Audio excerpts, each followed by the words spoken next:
They captivate audiences with their plans to disrupt society and destroy the world. Kneel before Zod! Welcome to WatchMojo.com. And today we're counting down our picks for the top 10 movie supervillain portrayals. Is everybody paying attention? For this list, we're focusing on the performances of the actors portraying these supervillains and not the characters themselves. The direct approach. We've tried to keep some variety over the different franchises, otherwise it'd just be a list of the best Batman supervillains.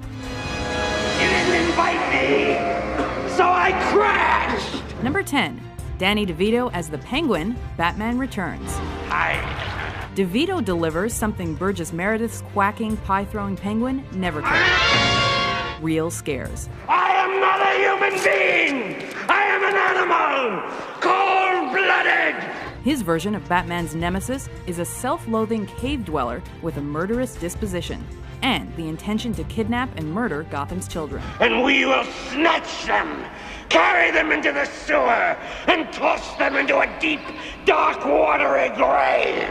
Delivered through black, clenched teeth, this plan is a brilliant display of simultaneous madness, genius, and pity. What is that supposed to hypnotize me? Plus, his PR campaign to undermine Batman reveals that the Penguin's mind is his deadliest asset. Burn, baby, burn! This is an art gallery, my friend.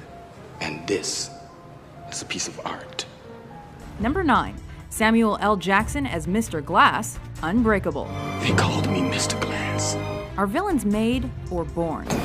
In the case of Mr. Glass, it's a bit of both.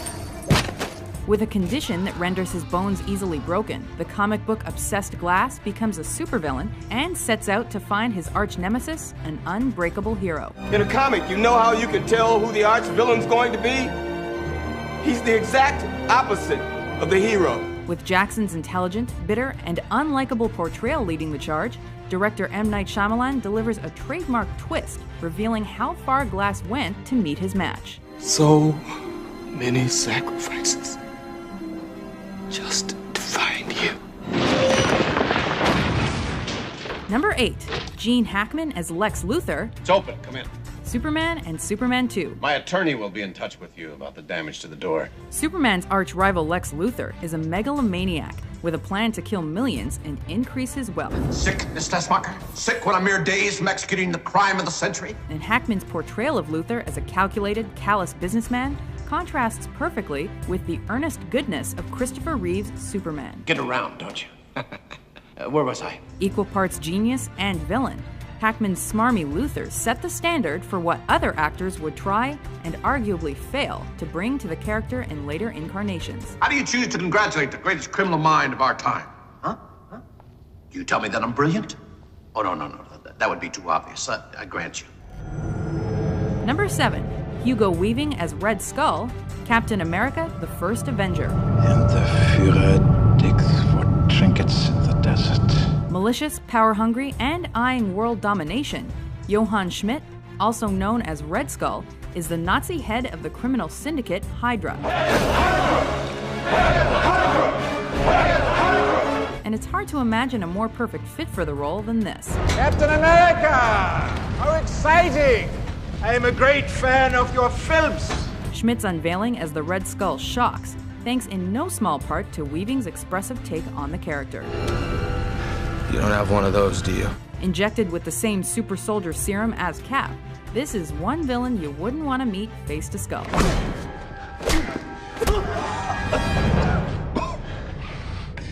It's a stock exchange. There's no money you can steal. Really?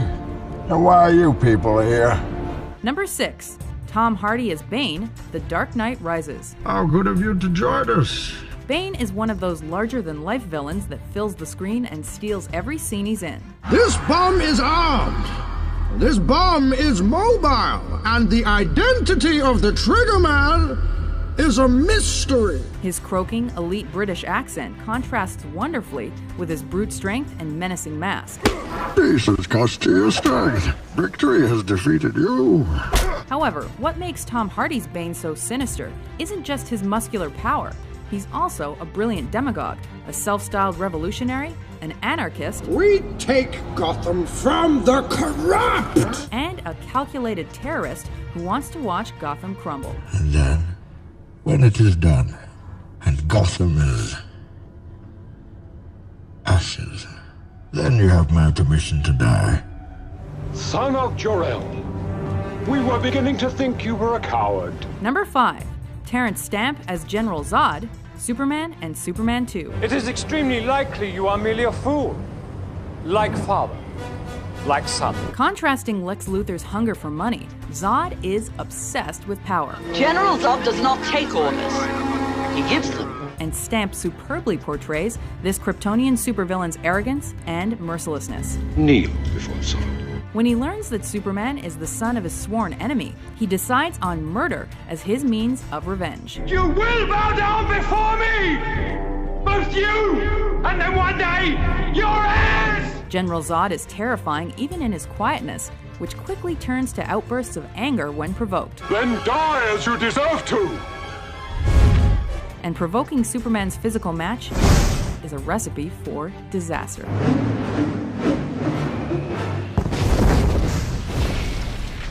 I am Loki of Asgard. Number 4. Tom Hiddleston as Loki, Thor, and the Avengers. Loki is beyond reason, but he is of Asgard. And he is my brother. He killed 80 people in 2 days. He's adopted. The emotional and neurotic Loki of Marvel Comics fame is brought to the big screen by the inimitable Hiddleston, who portrays the character in all of his off-kilter glory. This usually works. Well, performance issues, it's not uncommon. 1 out of 5. Loki is the epitome of a fun-to-watch villain. Hilarious, threatening, crazy, and power-hungry, his eloquent speeches offset his ruthlessness. We're on the brink of war with Jotunheim. Our people need a sense of continuity in order to feel safe in these difficult times. As a god, his contempt for mortals and desire to wreak chaos make Loki an impressive supervillain, one who's simply irresistible to watch. I am a god, you dull creature, and I will not be bullied by that.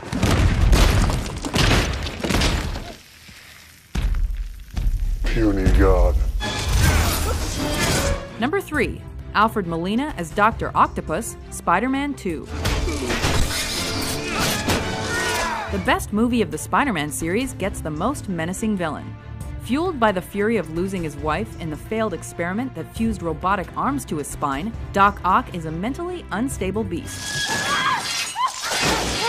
In a bid to gain the tritium he needs to level the city, his dark sarcasm and disregard for human life show him as the truly horrific monster he is.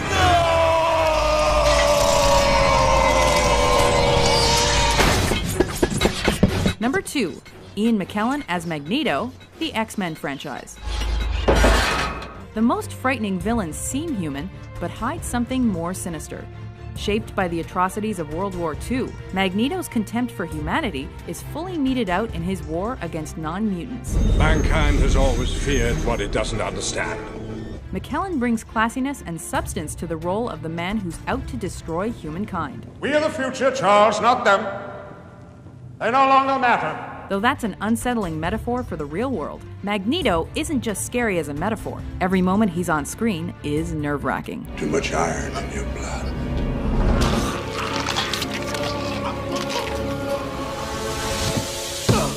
I believe whatever doesn't kill you simply makes you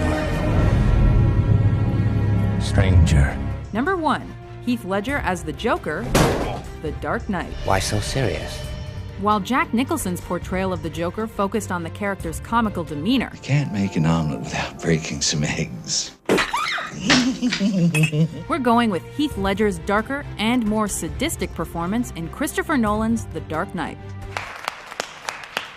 This murderous psychopath destroys for one reason and one reason alone. He enjoys it. How about a magic trick? Killing on the small scale or wreaking havoc on the large, he loves playing sick jokes on Gotham. As for the man standing in his way, It's simple. We kill the Batman. the Joker's wry wit and lack of empathy make this incarnation of Batman's famous nemesis the best ever.